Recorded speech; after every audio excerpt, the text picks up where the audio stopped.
Et salut, c'est Zera. Alors, dans cette vidéo, on va faire un top flop bilan lecture one shot. Je devais faire des nouveautés, sauf que pendant les vacances, j'ai lu beaucoup de one shot, vraiment beaucoup, parce que du coup, j'ai moins lu de tome 1 que de one shot, tout simplement, et que le tas il débordait un petit peu. Donc voilà, il faut que je vous fasse le bilan de ça avant de pouvoir relire d'autres trucs et vous faire d'autres bilans, parce que j'aime bien vous parler de toutes les lectures que je fais, tout simplement.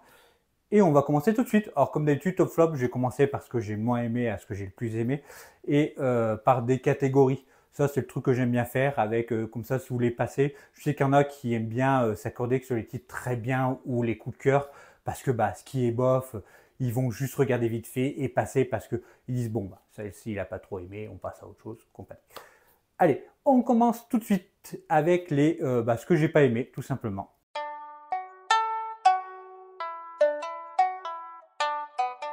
Ce que j'ai pas aimé, il y en a eu qu'un seul, c'est Suture, donc c'est de Hirokatsuki Hara avec des illustrations de Junji Ito.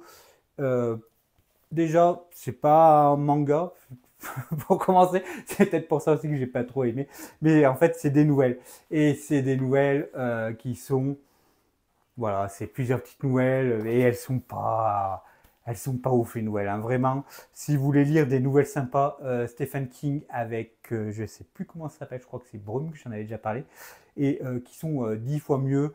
Voilà, c'est nouvelle d'horreur, c'est pas terrible. En plus, ils essaient de faire un truc avec les gros titres, etc.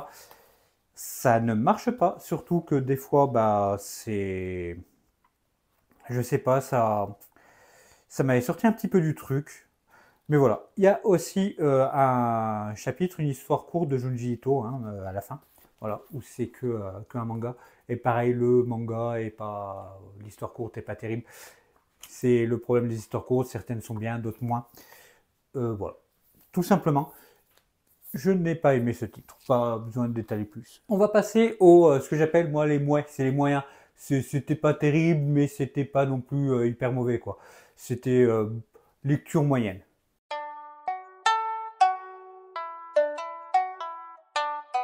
Il y en a qu'un. C'est l'indicible de Gutanabe par Shadow of the Lovecraft. Donc c'est chez Kiyun, avec cette édition que j'adore trop. Et moi ce que j'aime beaucoup avec cette édition, et avec le cuir et le papier neuf quand tu l'ouvres, il sent trop bon. Et il sent encore là, parce ça fait pas très longtemps que j'ai ouvert, mais j'adore l'odeur de ce cuir, de ce faux cuir là. C'est trop cool. Et là c'est un recueil de nouvelles, donc des chefs-d'œuvre de Lovecraft, dessinés par Gutanabe, avec quand même une petite trame, que les histoires sont un peu reliées, mais sans plus.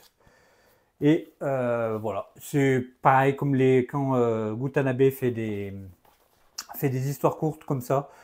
Je suis pas le fan. Je préfère quand il me pose son ambiance, que ça dure plus longtemps. Voilà. Par contre, dans ce tome, que j'ai plus remarqué avec les autres, c'est que le dessin a pris un niveau, je trouve. Il est encore, j'ai trouvé plus beau qu'avant. Alors c'est peut-être les planches qui vaut ça, mais je sais qu'on a par exemple une planche. Ah voilà, celle-là, là, on a une planche couleur. Oh, c'est du caviar. Elles sont magnifiques. Voilà, il y a un truc avec son dessin que j'ai trouvé qu'il avait vraiment, ouais, il avait vraiment augmenté son niveau en pas longtemps. Parce que d'habitude, quand il fait des trucs un petit peu en couleur, je trouve que c'est un peu brouillon. Et là, elles sont magnifiques. Même pas couleur, hein. Il faut que je trouve des pages. J'en ai montré là tout à l'heure, mais voilà, quand tu as des doubles pages comme ça, elles sont dingues. D'ailleurs, tant que j'y pense, en parlant de Gutanabe, en fin d'année, on fait gagner l'artbook qu'il y avait à Angoulême cette année, à la fin de l'année, parce qu'à chaque fin d'année, pour vous faire un petit cadeau de Noël, on fait gagner à une personne de la communauté, voilà, un beau cadeau. Et cette année, il y aura l'artbook. Voilà. Et peut-être que cette année, on va faire, parce qu'il y a plusieurs gros lots, on va peut-être faire peut-être 2 gagnants ou peut-être 3, on va voir. Après, ce qu'il y a, c'est que surtout, c'est les frais de transport, vu que c'est un peu des trucs, ça nous coûte un peu cher, mais bon, c'est pour surtout vous faire plaisir. Donc, n'hésitez pas à vous abonner pour voir à la fin de l'année la vidéo où on parlera comment gagner ces jolis lots. On continue avec les titres bien que j'ai bien aimés. Il y en a un paquet, parce que des titres mauvais, il y en a eu très peu, mais des titres que j'ai bien aimés, mais qui auraient pu être plus, là, il y en a un gros paquet. Je crois qu'il y en a une dizaine.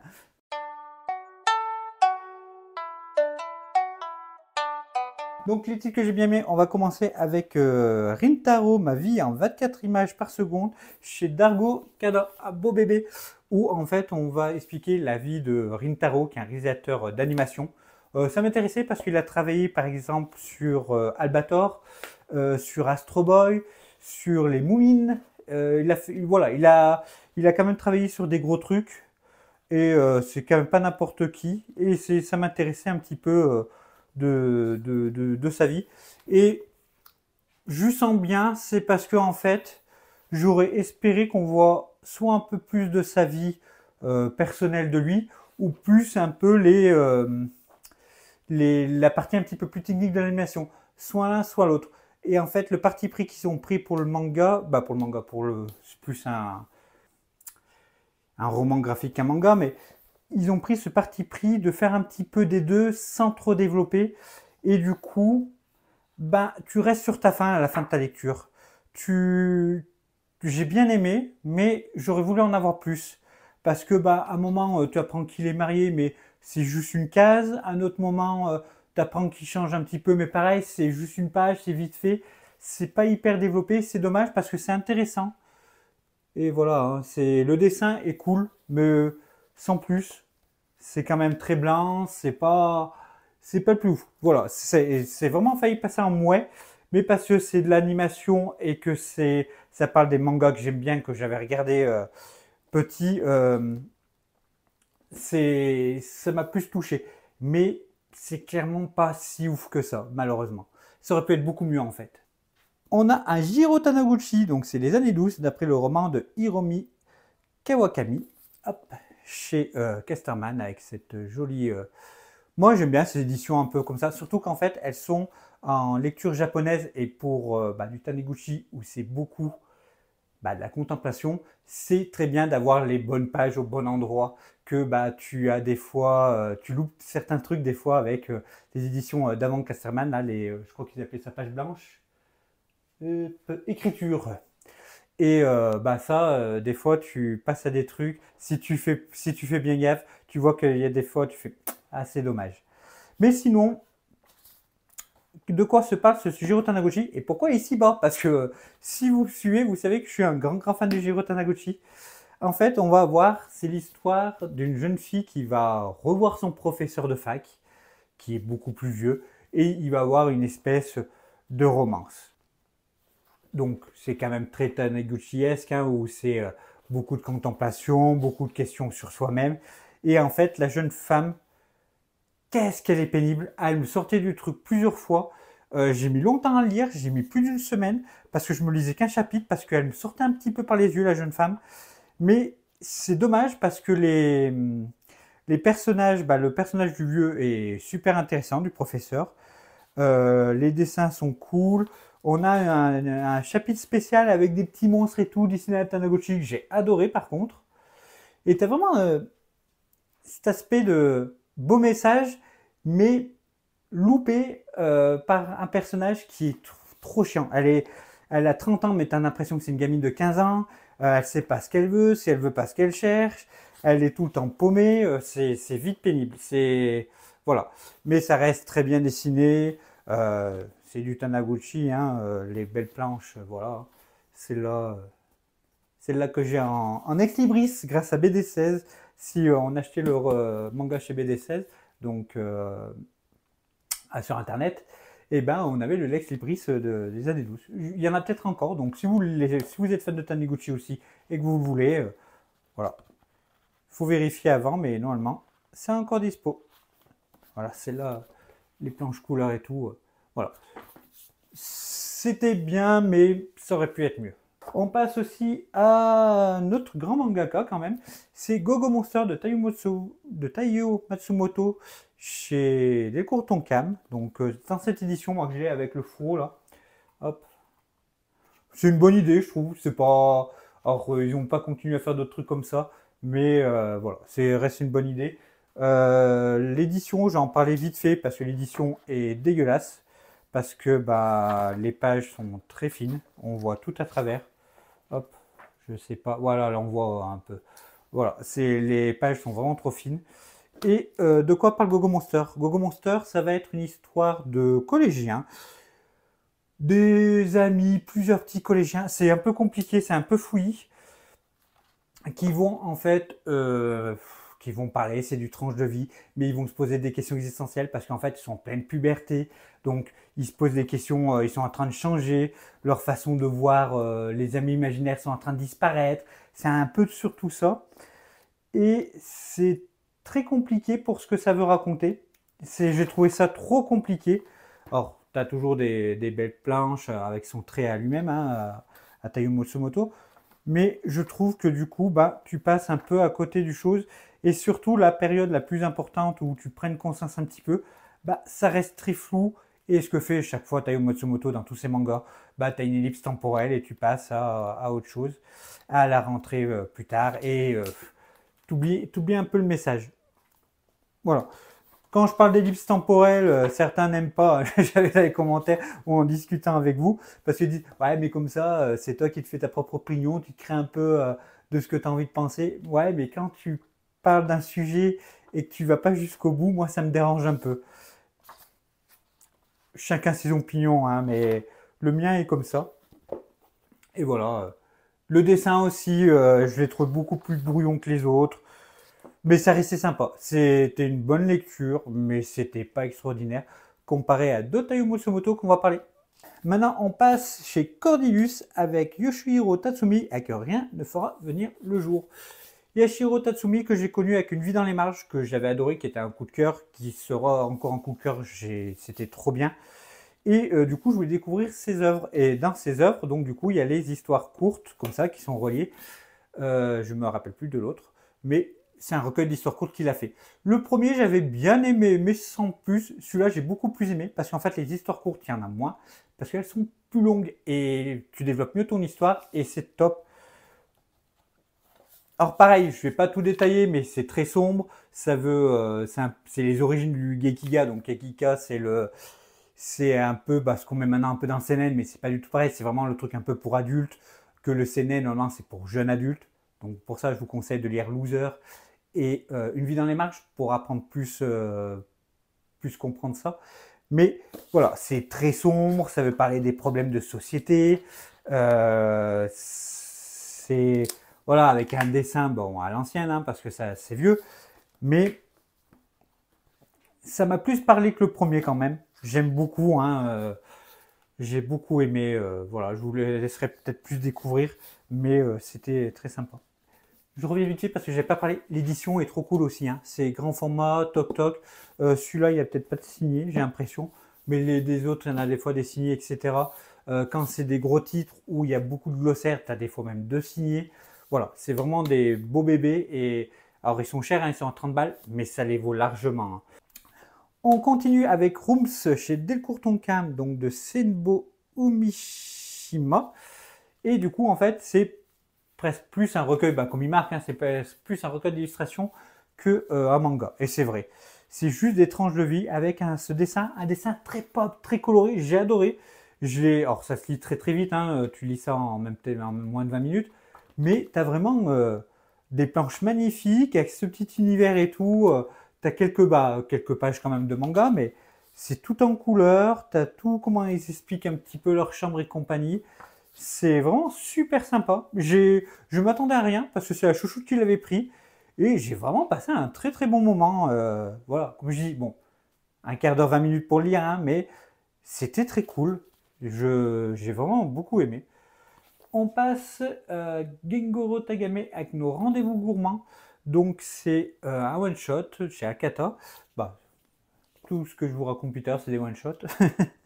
Et Gengoro Tagame, on avait beaucoup aimé c'était Le mari de mon frère qui était sorti, qui était en 2 tomes, en 2 gros beaux tomes en plus, qui était très cool et on voulait découvrir d'autres mangaka de lui. Donc on avait lu, c'était quoi? L'autre, c'était une histoire complète, Your Colorful Days, que j'avais moyennement aimé.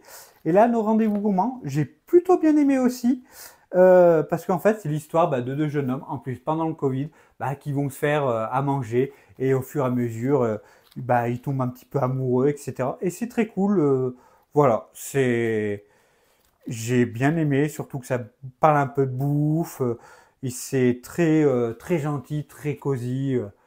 On a vraiment quelque chose de sympa. J'aime beaucoup le dessin, encore une fois, aussi de Gengoro Tagame. On a quelque chose de cool. Et voilà. Comment dire plus, j'ai bien aimé. On continue avec Chronoma de Kirin Tendo. Donc c'est chez c'est chez Nazca. Alors j'ai gardé le bandeau parce que d'habitude je les jette, hein, même tous les bandeaux, j'ai l'habitude de les jeter. J'ai gardé parce que c'est Mangakam, un autre youtubeur, donc j'étais bien content. Il devait être tout content d'avoir son bandeau sur un manga. Et voilà, c'est chez Nazca. Nous aussi, Nazca, on essaie de les soutenir comme on peut parce que bah ils proposent vraiment des trucs cool. Je pense à Funeral Concerto. C'est quoi d'autre aussi? Il y a d'autres titres chez Nazca. Je me rappelle plus tout comme ça, mais il y a un autre style aussi que j'avais beaucoup aimé avec deux jeunes filles avec une passion du manga, du manhwa. J'ai bouffé. J'ai bouffé le nom, mais voilà, très sympa aussi. À chaque fois, quand il propose des one-shots un peu comme ça, il propose des trucs très sympas. Et là, en fait, on va suivre une famille. Donc, c'est une mère célibataire avec ses deux filles et leur fils, je crois, si je ne me trompe pas. Ou peut-être deux fils, leur fille, je ne me rappelle plus. Mais voilà, plusieurs petites histoires à chaque fois autour d'un de ces personnages. Donc, à un moment, c'est la mère, à un moment, c'est la fille, à un moment, c'est le fils, à un moment, voilà, c'est leur fille qui est un peu plus bébé. Et toujours très chou, en parlant un peu de leurs problèmes, etc. Et j'ai bien aimé. Ce que je n'aimais pas, c'était tout ce qu'il y avait avec la mère. Parce que la mère, je la trouvais un peu con sur les bords. Qu'elle ne savait pas trop ce qu'elle voulait décider, etc. Qu'elle comprenait pas trop ses enfants. Mais bon, ça après, c'est personnel, hein. Mais dans l'ensemble, c'était très bien. C'est très touchant. Si vous avez l'occasion de le lire, allez-y parce que c'est quand même très cool, hein. Voilà, il aurait pu être un peu plus haut, mais j'ai passé quand même un super bon moment et ça propose vraiment quelque chose de sympa. C'est juste, je crois qu'il y a 3 chapitres ou 2 chapitres avec la mère et elle me saoulait un peu, elle me sortait un petit peu par les yeux. Ah oui, parce que le dernier chapitre d'ailleurs est avec la mère, c'est peut-être aussi pour ça. Mais voilà, allez-y, c'est très sympa. Vous aurez peut-être pas le même opinion que moi par rapport au chapitre de la mère et tout en plus. Donc c'est vraiment très cool. Ça parle de sujets super intéressants. Il y a une histoire qui m'a mis les larmes aux yeux quand même. Donc c'est vraiment cool, hein. On passe avec Nobinobi avec Un pays lointain de Masumi Sudo chez Nobinobi. Là, on va se retrouver au Pérou avec cette jeune fille qui parle aux objets. Et un jour, dans son grenier, elle va tomber sur un monsieur dans son grenier qui est blessé à la jambe. Et ce monsieur, il parlait une langue étrangère. Et du coup, elle va parler avec les objets du monsieur pour lui faire retrouver au fur et à mesure sa mémoire. Parce qu'il a perdu la mémoire, en plus de casser une jambe. C'est vraiment pas de bol pour lui. Et en plus, voilà, est-ce que c'est quelqu'un de gentil, de méchant, c'est d'où il vient, voilà, c'est tout le texte du manga. Et j'ai beaucoup aimé la fin, de la tournure que ça prend. Je m'y attendais pas du tout, c'est super sympa aussi. Les dessins sont cool, les relations avec la petite fille, mais avec tous les villageois sont sympas. C'est vraiment, non, c'est sympa. Le fait qu'elle puisse parler à des objets, que lui il retrouve la mémoire au fur et à mesure, et que toi du coup tu essayes de voir d'où il vient et compagnie, de voir ce qui se passe, c'est sympa, tu te poses plein de petites questions. Non, j'ai beaucoup aimé aussi ce titre-là. Et pareil, c'est un tome, un gros tome comme ça. Donc voilà. Allez, on vient de finir les titres bien, on va passer au très bien avant de passer au coup de cœur.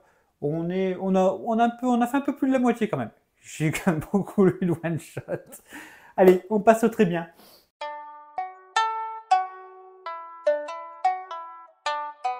Souvenir de la mère d'Assoupie de Shinya Komatsu. Donc c'est chez IMHO ou IMO. Il y en a qui appellent les deux. Et c'est voilà plusieurs petites. On va suivre une petite fille, un petit village côtier. Et ça va être beaucoup de petites histoires comme fait Shinya Komatsu. C'est où il y a des trucs bizarres qui se passent, mais c'est normal pour les habitants. C'est ce que j'aime beaucoup en fait. Par exemple, là, t'as le phare qui marche, mais ça ne dérange pas grand monde. C'est normal que le phare il marche.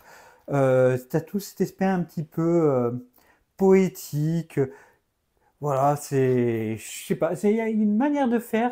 C'est très difficile à décrire, mais c'est très cool. Tu as une poésie qui se dégage de ces mangas, de cet auteur-là. C'est un truc de fou. Petit bémol par contre, c'est qu'après on a beaucoup de petites histoires comme ça en 4 cases qui sont pas hyper intéressantes par contre. Mais on reste dans l'esprit du mangaka quand même. Mais c'est super sympa. Cet auteur, j'aime beaucoup. Je crois qu'il nous reste plus beaucoup de titres de lui à voir. Je crois qu'il nous reste que Toboyu, je crois de mémoire.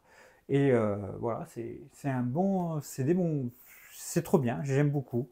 Et vous avez vu la couleur, c'est très bleu. Ça fait très été, ça à lire pendant l'été. Si vous voulez vous le mettre de côté pour l'année prochaine, ça c'est très très été. Hein, ça marche très bien. Tout à l'heure, on parlait de Matsumoto. Et ben, on va continuer avec Amer Béton chez Delcourt Tonkam. Pareil, c'est des éditions précises que j'aime beaucoup, hein, du Toc Toc, le signé. Je trouve que le papier est pas trop dégueu. Vraiment, on a quelque chose qui est très sympa au niveau édition. Et cette fois, on va suivre deux garçons qui sont, voilà, on va dire SDF entre guillemets, dans une ville où ils vont faire un petit peu comme ils peuvent pour survivre. Et jusqu'à où il y a un ancien parrain qui revient. Il y a aussi un autre monsieur un petit peu plus mafieux qui arrive et ça fout un peu le bordel dans la ville, alors qu'eux ils sont un peu les rois du voilà, ils sont un peu les rois des quartiers. Donc ça se tabasse, ça veut aussi tout ce côté où est ta place, etc. C'est le Taiyo Matsumoto, donc tu as beaucoup de côté un petit peu de la réflexion et compagnie. Et voilà, pareil, j'ai bien aimé, j'ai beaucoup aimé même. Voilà, c'est très bien, c'est que c'était génial, ça bouge, il y a des façons de voir les choses qui sont bien, c'est bien expliqué, tu comprends bien, c'est pas trop fouillis. Et pourquoi c'est pas un coup de cœur comme l'autre et une ellipse? Parce que bah, ils sont à la rue et tout, ils veulent pas trop, il y a toute une explication qu'ils peuvent pas quitter la ville. Voilà, et à la fin, bah, tu as une ellipse, ils sont plus tard, ils sont ailleurs, c'est pas expliqué. Mais chacun, bah voilà, il y en a qui disent qu'il faut l'interpréter, etc. Ouais, mais là, c'est quand tu as cet aspect où ils sont bah, quand même à la rue, qu'ils essaient de gagner de l'argent parce qu'ils n'arrivent pas à partir de la ville, bah, qu'ils veulent gagner de l'argent pour partir de la ville, et qu'à la fin, bah, ça t'est pas expliqué. Moi, voilà. Ça aurait pu être beaucoup mieux. Et c'est le problème que je trouve à tous les Matsumoto, sauf un il y en a encore, hein, Taiyo Matsumoto. Hein. Et j'expliquerai aussi. Mais je trouve ça dommage. Il y en a que ça dérange pas, moi ça me dérange. On m'a dit ouais mais tu veux qu'on t'explique tout? Bah non, parce que bah t'as eu Matsumoto par exemple, t'as, je sais pas là, je vais prendre l'arbre là, l'arbre il est tout bizarre, tout machin. Je m'en fous qu'il soit tout machin, c'est dans l'esprit, c'est dans l'univers du truc, mais qu'il y a des moments du scénario qu'on m'explique pas. Là je suis moins d'accord. Je suis vraiment je suis vraiment pas d'accord qu'on me dise ouais, faut que tu interprètes ce que les personnages ils ont fait entre les deux. Non, je veux qu'on m'explique. Si je lis une histoire, c'est pour l'avoir entière, pas que un morceau et après fais ce que tu as envie à faire. Mais voilà, je critique un petit peu, mais j'ai quand même passé un très bon moment de lecture. C'est quand même très très bien. Hein. Taiyo Matsumoto, je suis moins dithyrambique que d'autres, mais ça reste excellent. Très bien, encore chez Delcourt en bah, leur édition Prestige, Black Paradox de Junji Ito. Bah, pourquoi aussi haut? Parce que c'était bien. On va voir un club de suicide. Voilà, parce que c'est des gens qui veulent se suicider. Et en fait, ils vont être poursuivis un peu par leur double. Et ça va être beaucoup plus compliqué que ça. Parce qu'en fait, leur double bah, pourrait aller dans une autre dimension, quelque chose comme ça. Et du coup, il y aura peut-être de l'argent à se faire. Voilà. Il y a tout un truc aussi avec. C'est bien expliqué. On a des trucs sympas. Qu'est-ce que la suite? Bah, bon, bah, on a les histoires, comment ça s'appelle, des histoires courtes à la fin. La lécheuse, je crois qu'elle y est dans les histoires courtes de Delcourt Tonkam, mais là on a les pages couleurs. Je ne me rappelle plus si on a les pages couleurs ou pas dans l'autre, mais là on en a. C'est une histoire qu'on retrouve assez souvent. Je crois que dans certains mangetsu, je suis pas sûr, mais je crois qu'elle y est aussi. Hein, c'est une histoire qu'on voit assez souvent. Mais surtout à la fin, hop, on a celui-là, ce chapitre-là, où c'est tout en couleur. Donc voilà. On a de la chance avec Delcourt Tonkam d'avoir de la couleur qu'on n'a pas chez Mangetsu. On profite, puis on a un signé. Ils sont moins chers. Parce que je n'ai pas parlé de suture en début de vidéo. Mais c'est super cher. Hein. Je crois qu'il est à 15 ou 16 balles hein, pour un petit truc comme ça. C'est un truc de fou. Hein. Là, je crois qu'il est peut-être à 16 ou 17 euros. Voilà. C'est. Non, 24, oui, je crois. Je crois qu'il est plus cher. Je crois qu'il est 24. Mais voilà, ça reste quand même. Ça reste quand même abusé. Pour suture, j'ai pas trop accentué dessus, mais c'est abusé aussi le prix. Mais voilà, très bonne lecture. Encore un Junjito Delcourt Tonkam que j'aime beaucoup. Allez, Delcourt Tonkam encore une fois avec leur collection Prestige, mais du Osamu Tezuka cette fois avec Kirihito, où on va suivre un médecin qui est en fait en train de regarder. Il a des patients qui arrivent avec une tête de chien, qui bouffent que de la viande. Il va du coup enquêter un petit peu là-dessus et il va se rendre compte qu'il s'est fait un peu avoir par ses supérieurs. Voilà, pour rester vague, hein, c'est un trieur, il se passe beaucoup de choses, ça va dans plein de pays, voilà, c'est très sympa par contre à suivre, je l'ai dévoré, qu'est-ce que c'était bien. Et puis le dessin encore de Osamu Tezuka, tu vois qu'il tente des choses, tu vois aussi que dans ses histoires il a voulu faire quelque chose de plus sérieux, il parle de sujets qui sont très sérieux, très un peu compliqués, mais qu'il arrive bien à le faire. J'ai beaucoup aimé le titre. Ça aurait presque pu être un coup de cœur. Pourquoi pas ça a été un coup de cœur? Je ne sais pas. J'ai pas eu cette vague de coup de cœur. Mais c'était exceptionnellement bien, hein. Franchement, c'était trop cool. Ayako, qui m'a été un de mes coups de cœur, je pourrais presque le mettre à côté, hein. J'ai mis un très bien, mais je pourrais presque le mettre un coup de cœur maintenant que j'en parle. Mais voilà, j'ai adoré. C'était très très bien. Et on passe maintenant avec Shigeru Mizuki avec Opération Mort chez Cornelius, donc encore des jolis bébés, avec du coup du Tok Tok. Les signés, parce que cette fois, hop, ce que je disais tout à l'heure, comment je fais pour vous montrer les deux signés? Voilà, vu qu'il y a un gros glossaire, parce que ça parle quand même de la guerre, qu'il y a plusieurs trucs, en plus ces guerres au Japon sur des îles, voilà, que c'est pas tout est très clair, donc il y a quand même un gros glossaire à la fin. Et tu as les deux signés, comme ça tu suis ton histoire, et dès que tu dois aller au glossaire, tu te retrouves très facilement. C'est un plus, mais c'est un plus qui est hyper appréciable, je trouve. Ça te rend ta lecture tellement plus facile. Mais voilà. Et du coup, de quoi on parle Opération Mort? C'est autobiographique, entre guillemets, parce que ce que aime bien faire Mizuki, comme j'en avais déjà... Non, j'en ai pas déjà parlé, je crois qu'il est dans le tas. Mais Mizuki aime bien de faire de l'autobiographique, mais en mélangeant du pas vrai, pour rendre l'histoire un petit peu mieux. Voilà, il aime bien un petit peu modifier. D'ailleurs, il le dit, hein, un personnage, c'est lui, hein, mais il aime bien faire ce genre de style. Et on va parler de la guerre de 39-45, de la Seconde Guerre mondiale, dans celle-là, ce qu'ils appellent au Japon les opérations morts. Comme vous avez sûrement entendu parler, c'est des kamikazes. Et c'est vraiment t'envoies des troupes pour qu'elles meurent.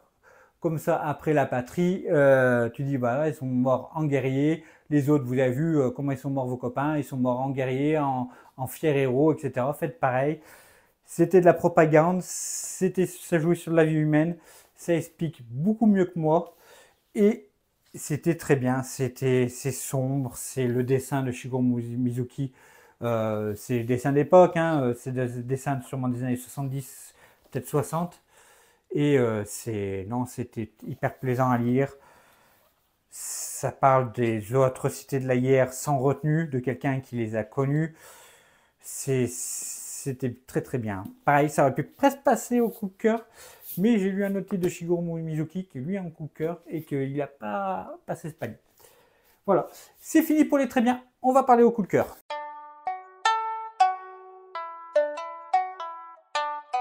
Les coups de cœur, on commence avec du Panini qu'on ne voit pas souvent, avec Jericho de Takao Nakahara. Donc ça va parler du peintre Jericho qui a fait notamment le radeau de la Méduse. Il a fait aussi... qu'est-ce qu'il a fait d'autre? Il a fait beaucoup de cheval, il a fait un soldat aussi en cheval courbé. Voilà, il a fait pas mal de choses. Et là, c'est une biographie de Jericho qui va tout simplement parler du peintre, de ses lubies pour faire son tableau, comment il a galéré, surtout que Jericho est mort pas très vieux, donc ça parle de plein de choses, et c'était super passionnant, c'est bien dessiné, tu vois que le personnage, il est obsédé par son œuvre, c'est un peu le concept un peu des peintres maudits, etc. J'ai beaucoup beaucoup aimé. Il parle un peu aussi de Delacroix, qui était une connaissance de Jericho. Voilà, on parle de beaucoup de choses, c'était très plaisant, très sympa à lire. Je suis pas un fanat d'art, Je connais 2-3 trucs parce que je suis quelqu'un qui m'intéresse un peu à tout, mais sans aller trop profond, à part le manga et le cinéma. Mais sinon, le reste, je survole parce que c'est toujours intéressant d'apprendre d'autres trucs. Mais voilà, après, le tableau de Malidus, je savais que c'était fait par Jericho, mais je sais pas les noms, comme vous avez vu, je sais pas le nom de ces autres tableaux. Je sais à quoi ils ressemblent, mais je sais pas les autres noms. Pareil pour Delacroix, à part, comment ça s'appelle bah, celui qui est à la fin, là, je vous ai montré. La liberté, là, la liberté. Ah, j'ai bouffé le nom. Ah, vous voilà, je m'intéresse un peu à tout, mais je retiens pas tout. C'est un bon exemple. Et du coup, bah, malgré que je m'intéresse pas à l'art, et bah, c'était super sympa. J'ai appris plein de trucs, c'était cool. J'ai des copains qui sont à fond dans l'art. Je vais pouvoir leur sortir 2-3 petites anecdotes sur Jericho. Ils vont être contents. Voilà, c'était cool. On continue avec un Taiyo Matsumoto, le dernier de cette fois, et un coup de cœur, c'est les Chats du Louvre. Donc c'est Taiyo Matsumoto et c'était mis en couleur par Isabelle Merlet. Parce que celui-là, il est en couleur. Hop. Et un couleur. De quoi parle les Chats du Louvre? En fait, on va suivre des chats qui vivent dans le grenier du Louvre. Et un des chats, il va être ce qu'on appelle un passe-tableau. Ou un passe-muraille, passe-mur, non, passe-tableau, je crois. Je ne sais plus comment ils appellent ça exactement, mais comme vous avez compris au nom, il passe dans les tableaux, il peut aller dans les tableaux, et il va avoir un gardien de musée, que lui, bah, sa sœur aurait disparu dans un tableau, et il y a toute cette histoire de recherche un petit peu, est-ce que le chat pour retrouver, qu'est-ce que c'est que ce chat, etc. Et voilà, des très belles planches, de la couleur qui change. Je sais pas, j'aimerais bien me trouver pas en couleur, en noir et blanc, l'œuvre, pour me faire un avis par rapport à la couleur. Mais ça se marie très bien, hein, ça m'a pas dérangé à la lecture. Les planches, je les trouve magnifiques comparées à d'autres. Peut-être la couleur qui aide, c'est pour ça aussi. Et l'histoire est très prenante. Il se passe plein de choses. Les planches, tu as certaines planches qui sont magnifiques comme celle-là. Les touchantes, tu as certains chats, personnages, bah, ils sont représentés. Hop, hop, les chats sont représentés en minou, hein, mais ils sont aussi représentés aussi anthropomorphes quand ils parlent entre eux. Hop, parce que je vais... Voilà. Là, par exemple, là, les chats, hop, ils sont anthropomorphes quand ils discutent entre eux. Et ça se marie bien, du coup, tu vois un peu le passage avec les humains, avec les chats. Tu as des chats bah, qui sont des chats, donc qui font des trucs de chats. Et pareil, l'histoire, elle se termine. Il y a une ellipse aussi, hein, c'est du Taiyo Matsumoto, donc il y a toujours une ellipse à la fin. Mais du coup, comme l'histoire se finit, bah, c'est fini. Après, tu as une ellipse pour savoir ce que font les personnages plus tard. Mais c'est pas du style bah, comme ping-pong par exemple, où on te coupe à la fin de la finale et qu'on dit voilà, la finale, bah, vous avez qu'à l'imaginer, c'est ça. Là, non, là, c'est. Voilà, il y a une ellipse, mais c'est pour dire les personnages ont fait leur vie, il y en a qui sont devenus machin, truc, je spoil pas, hein. Mais voilà. Et si tu n'avais pas cette ellipse à la fin, ça aurait pas dérangé au récit. C'est juste un petit bonus pour savoir ce que deviennent tes personnages. Et c'est ce que j'ai aimé en fait. Et c'est enfin, j'ai eu l'impression de lire une histoire complète de l'auteur. Et que tu as vraiment ce côté super sympa de finir, en fait, de conclusion, d'avoir une vraie conclusion. Voilà, c'est pour ça que j'ai beaucoup aimé celui-là, que c'est un coup de cœur. J'ai adoré. J'ai quasiment pleuré à certains pas. Quasiment pleuré. J'ai eu des grosses larmes aux yeux. J'ai pas pleuré. Il y en a un qui m'a fait pleurer, mais c'est pas celui-là. Mais voilà, ça a été génial. C'était une vraie bonne lecture. Allez, il en reste deux et après on aura fini la vidéo. Parce qu'elle doit être longue, encore une petite vidéo de bilan de 40 minutes là. Et puis je suis passionné quand je découvre des titres comme Le Chat du Louvre, là, comme je disais avant. J'aime bien parler parce que c'était trop bien. C'est vraiment des bons moments de lecture. Et comme celui-là aussi, de Shigeru Mizuki, Non Nonba. Cornelius encore, hein, beau signé, du toc-toc, grand format. Et cette fois, bah, Shigeru Mizuki nous raconte encore une fois en autobiographique entre guillemets sa jeunesse avec une femme de ménage mais qui l'appelle un peu comme sa grand-mère qui s'appelle bah, du coup Nononba et elle qui adore les yokai et du coup elle va lui raconter plein d'histoires de yokai mais vu que bah, Shigeru Mizuki est petit et ben il a l'impression de vivre un petit peu avec tous ces yokai et c'est très mignon voilà t'as les yokai avec eux, t'as aussi ce côté un petit peu du d'époque parce que c'est du coup avant la Seconde Guerre mondiale. Donc t'as la maladie qui est très présente, t'as pas de technologie, c'est compliqué leur vie et tout, et de voir cet aspect aussi de l'histoire est très cool. Et voilà, t'as des moments touchants, t'as les gamins qui jouent à faire la guerre. Voilà, c'est autobiographique, moment de vie, et c'était très cool. J'ai adoré, j'ai beaucoup aimé. J'ai aimé ce contexte en fait d'avant-guerre que je ne connaissais pas trop et que tu vois quand même au Japon, quand tu es dans la campagne, c'était un peu quand même la galère et ça explique très bien avec la grand-mère qui est touchante, avec les...